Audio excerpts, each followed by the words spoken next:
So hey guys, Carver Farmer here. So today's recipe, we'll be making chicken and dumplings, homemade from scratch, of course. Apologies, had to check to make sure the video's on point. So what I'll be doing is I'm gonna turn my stove on. I have an electric stove. You have to adjust depending on what type of appliances you have. I'm gonna start mine off at about in between a 6 and a 7. And I have a whole chicken that I've shredded up here, and I've removed the bone, and I just basically have a little bit of the fat and mainly the meat. And I have a non-stick pan I've already pre-washed, but for your viewing pleasure I should wash again. Quick easy rinse, hot water. Like I said, today is a chicken and dumpling recipe, and I'm gonna turn it up to a 7 because I don't want to take all day doing this. So what I will do is I have me a fresh vegetable oil. I'm only going to use a cap. Just a light cap for my pan here. Cap of oil. Don't want that chicken to burn.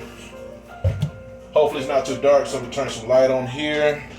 Turn my other side light on over here for you guys. Hopefully that's giving you a little bit better lighting, hopefully. So I'm going to tilt the pan by moving the oil around. What I really want to do with this chicken is get a little bit of brown on it. It was originally baked, and now I want to get a taste of brown on there for flavor purposes. Give me a good old fork out. Give it a good clean off. Alright, so I'm going to toss this around a bit. This chicken at this point has actually no real flavor on it, so I'm going to add a little bit of flavor to it. I'm not going to really use salt because I have garlic salt, so it's my substitute. Larry just bought this one. So a little bit of garlic salt. For flavor purposes, a little bit of onion. A little bit of spice for it, a little bit of Cajun seasoning. A little bit more Cajun seasoning. A couple sprinkles of paprika. A quick shake of pepper. We're gonna shake it around. Hopefully, let me make sure that you guys can see me. I'm gonna stir this around. Heat's already starting to pile into there. That's what I want.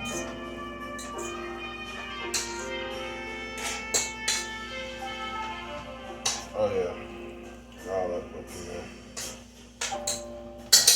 Let this stir stuff around. Move this dish right here. Oh yeah. Another day, another dollar. I wonder how's all doing today. It's raining out this way. And I really want to make this a fun recipe for you guys. I think you're really gonna love it.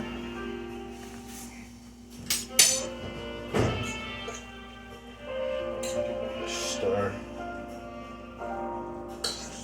And I haven't made chicken and dumplings in a while, so I really want to have fun with this. And this type of weather outside right now really makes the weather for chicken and dumplings good. Actually, I have a little bit more chicken. There's some bone here. I'm gonna remove that. Got me a wing up in there. Usually I would probably keep it for flavor, but I want to keep this simple today. Shred that meat right on up. Something else. Got me a little bit of jazz music going. I hope you guys like it.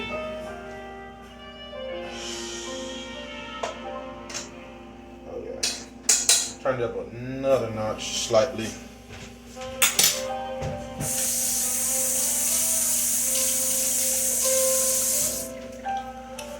Oh yeah. Put these seasonings right over this way.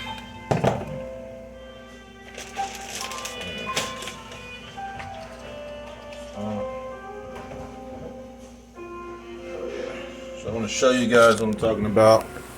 So that's my shredded chicken. I'm going to stir it around in our non-stick.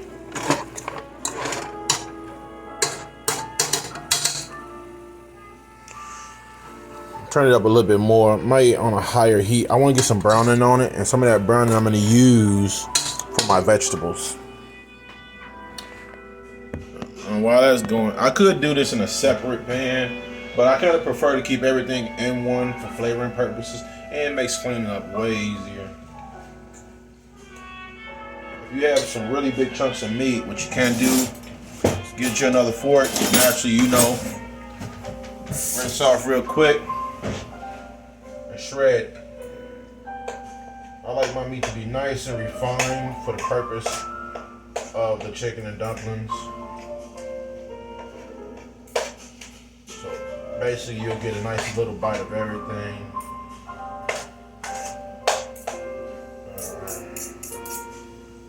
Alright. Keep that going.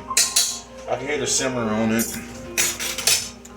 And while that's going, I'm gonna actually start my my dumpling recipe. It's really simple. I basically almost do like a biscuit recipe. I mean, I'm gonna do cornbread for this mix as well. Got my bowl, I had to look for it, I gotta rinse it off again.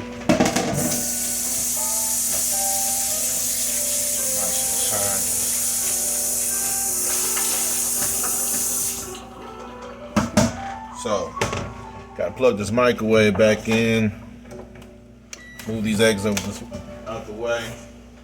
Making kind of a mess, but that's all right. Okay, so I'm gonna start off real simple. Get my flour.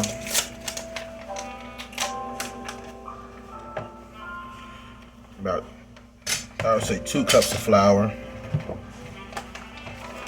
Just a small one, so that makes it way easy for me to measure. Off the eye, put that up here. Then I'm gonna get a sprinkle, not too much, of salts. A couple sprinkles of salt. I like flavor inside of my dumplings, so I'm gonna add a little bit of a sprinkle of garlic salt. And just because I can, sprinkle onion powder. Give my chicken a good turn. Oh yeah, that's gone.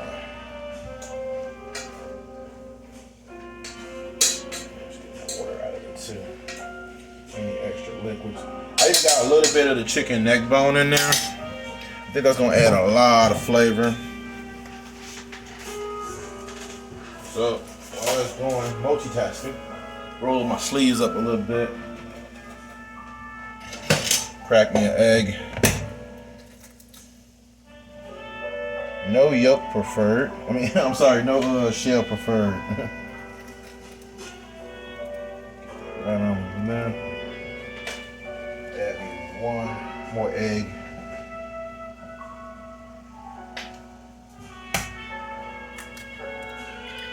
Yep. Alright, my bad guys. I actually got 2 more eggs in there. Okay. So while it's still nice, pretty much dry, grab me a nice spoon, rinse it off. Go to a rinse, set it right here. Hopefully I still got a nice amount of this milk. I don't really want too much milk. So I want you to imagine when you're making this, like a dumpling mix, imagine how you're gonna make a like cake mix or pie mix or any of these type of mixes. You kind of want to keep them of wet but of mainly dry. So I'm gonna show you what I mean. So I've only added just flour.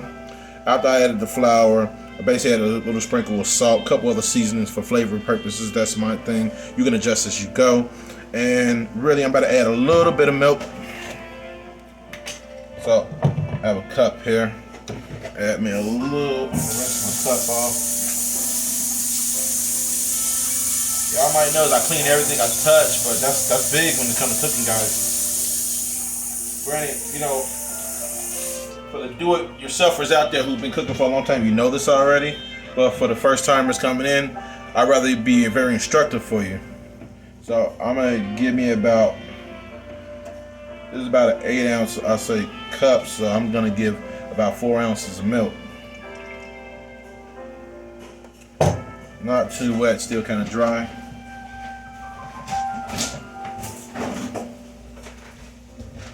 And like I said, I'm kind of doing like my buttermilk biscuits. So I need butter and a healthy amount at that. So I'm gonna use about 1, 2, 3 tablespoons of butter. You can adjust as you like. This is my preference. To each their own. Plus, this is going to be your recipe when you get used to making it. So really, I'm just giving you the basics. At the end of the day, you make this recipe your own. Get my microwave nice and open. Let the chicken keep on browning for a second. Yeah, getting that smell I like. Get a little more brown to it. Leave it in there for a little bit longer before I pull it out. And then I'm going to start on my next step. But I'm about to go and give 1 minute to that butter. Now I'm going to repeat. We have flour, about 2 cups of flour, 2 eggs, about, I would say at best, a tablespoon of salt. I've added some other flavorings to it. Give me 1 second.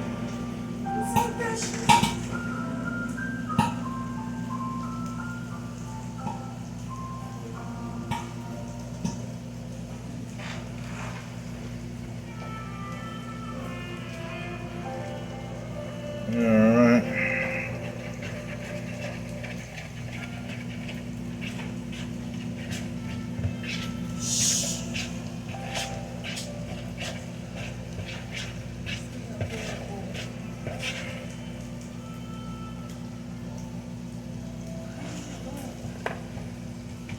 Hey guys.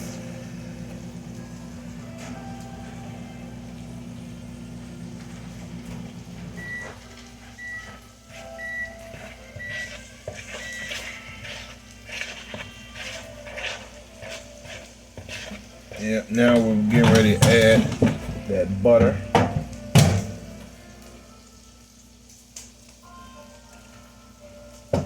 I'm putting the microwave, I usually do.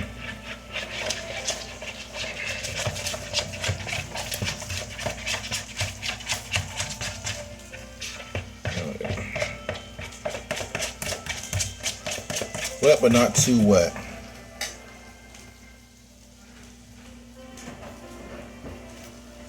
I think that's good on the chicken. Smell the browning I want. Got the color I was hoping for. Give my plate a rinse.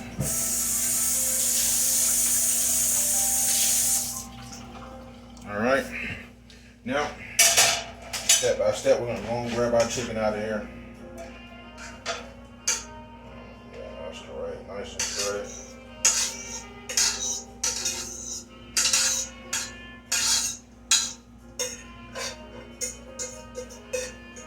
Do your best if you have a non-stick to try not to stretch the non-stick. Naturally, you know this, but like I said, instructive video. Chicken looks great. I'm gonna set that there. Show you my pan. Hey guys. So that's how you're hoping this should be looking at this point. And now, what we're gonna do is we're gonna add our next steps. Taking it off the eye because you don't want it to burn, you want it to melt. What I'm gonna do is I'm gonna take about a small piece of butter. I'll show you exactly what I mean. Small. You're gonna coat your pan. Put it right on your eye. Turn it down a little bit. You don't want to burn anything. Now keep in mind I was talking on the biscuit mix. You want it to be a little dry. It's kind of thick, my mix right now. Good. That's what I wanted. Also, don't forget, add your baking powder. Now I'll tell you, grab me. I usually like my utensils nice and dry. Otherwise, when you put it inside of something like a powder, it gets all wet, and I don't like that personally speaking.